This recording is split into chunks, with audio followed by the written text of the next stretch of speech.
बात एक ऐसे समाचार की करते हैं जिसका सीधा सीधा असर आपकी जेब से है, आपके बजट से है, आपकी शॉपिंग लिस्ट से है। आज से जीएसटी की नई दरें लागू हो चुकी हैं। अब आपको 2 स्लैब में जीएसटी देना है, 5% और 18%। कहने का मतलब यही है कि त्योहारों के मौसम में आपके लिए जीएसटी का शुभ समाचार आ चुका है। आज से जीएसटी वाले सस्ते दिन का शुभारंभ हो चुका है। सत्ता के सभी न्यूज मित्रों के मन में अब यही सवाल उठ रहा होगा कि इससे उनके बजट पर क्या फर्क पड़ेगा, त्योहारों की शॉपिंग में उनकी जेब पर क्या असर होगा। आज सभी सवालों का जवाब हम देंगे। आपको बताएंगे कि कैसे आपकी जेब पर बोझ कम होने वाला है। आज से आप जब भी शॉपिंग करने जाएंगे तो आपके मन में एक प्रश्न सबसे पहले यही उठेगा कि जीएसटी की नई दरों के बाद किसकी कीमत कम हुई है। आप कुछ इसी तरह की दुकान में जाएंगे जहां आपकी जरूरत के हर सामान होंगे। इन दुकानों में किन किन चीजों की कीमत कम हुई हम आपको बता रहे हैं। ये वो सामान है जिसका प्रयोग आप रोज करते हैं। जीएसटी की नई दरें लागू होने के बाद साबुन, पाउडर, कॉफी, चाय पत्ती, मैगी, नूडल्स, बिस्कुट, घी, तेल, पनीर, शैम्पू समेत और भी कई चीजें सस्ती हुई हैं। मतलब ये कि इन पर जीएसटी रेट कम हो गया है। अगर अगला सवाल आपके मन में यही होगा कि कौन सी चीज कितनी सस्ती हुई है, कैसे आपके घर के बजट के लिए यह सस्ता समाचार है। आपको 6 उदाहरण के साथ आइए ये समझा देते हैं।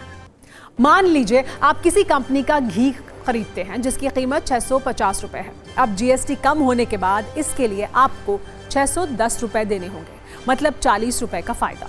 जीएसटी वाला ऐसा ही फॉर्मूला पनीर पर लागू होता है। अगर आप पनीर का 92 रुपए वाला पैकेट खरीदते हैं तो अब आपको 87 रुपए ही देने होंगे।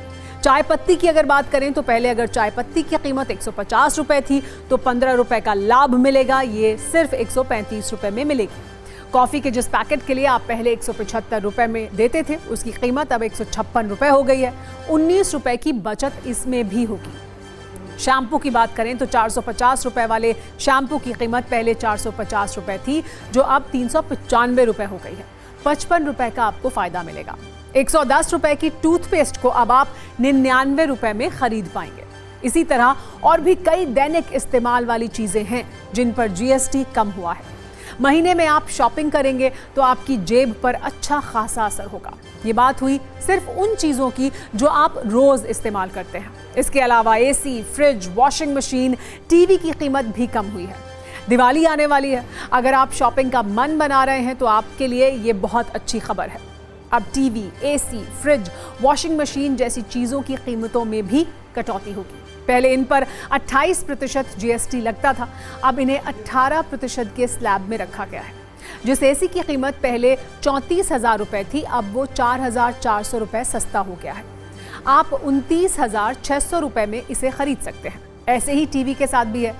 जिस टीवी की कीमत 33,990 रुपए थी अब वो 30,591 रुपए में मिलेगा, मतलब 3,399 रुपए का सीधा फायदा ये आपको मिलेगा। सरकार का दावा है कि जीएसटी 2.0 से आम आदमी को राहत मिलेगी, बिजनेस करना आसान होगा और इकोनॉमी को बूस्ट मिलेगा।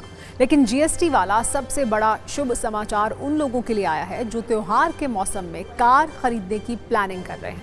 आप समझिए कितनी कीमत की कार खरीदने पर आपको कितना फायदा हो सकता है। यहाँ पर नोट करने वाली बात यह है कि हम पेट्रोल, डीजल और सीएनजी से चलने वाली कारों की बात कर रहे हैं। मान लीजिए अगर आप कोई ऐसी कार खरीदने जा रहे हैं जिसकी कीमत पहले 14,65,000 रुपए थी तो अब आपको सिर्फ 13,20,000 रुपए ही देने होंगे, मतलब आपको 1,45,000 रुपए का फायदा होगा। इसी तरह आप अगर 10 लाख की कार खरीदने जा रहे हैं तो 1 लाख रुपए की छूट मिलेगी, 9 लाख रुपए देने होंगे।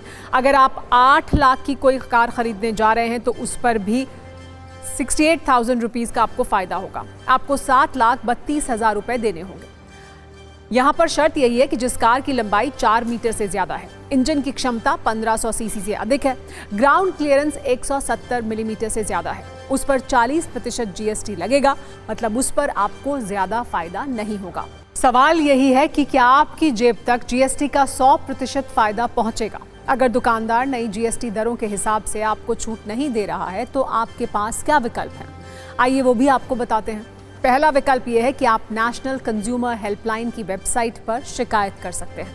दूसरा विकल्प आप कंज्यूमर हेल्पलाइन नंबर 8800001915 पर मैसेज या व्हाट्सएप से शिकायत दर्ज करें। तीसरा विकल्प, आप राष्ट्रीय उपभोक्ता हेल्पलाइन नंबर 1915 पर शिकायत करें। चौथा विकल्प, नेशनल कंज्यूमर हेल्पलाइन ऐप के जरिए भी आप शिकायत दर्ज करवा सकते हैं। पांचवा विकल्प, आप उमंग ऐप के जरिए भी शिकायत दर्ज करवा सकते हैं। मतलब ये कि सरकार की पूरी कोशिश है कि हर व्यक्ति तक इसका लाभ पहुंचे, लेकिन इस पर राजनीति भी खूब हो रही है।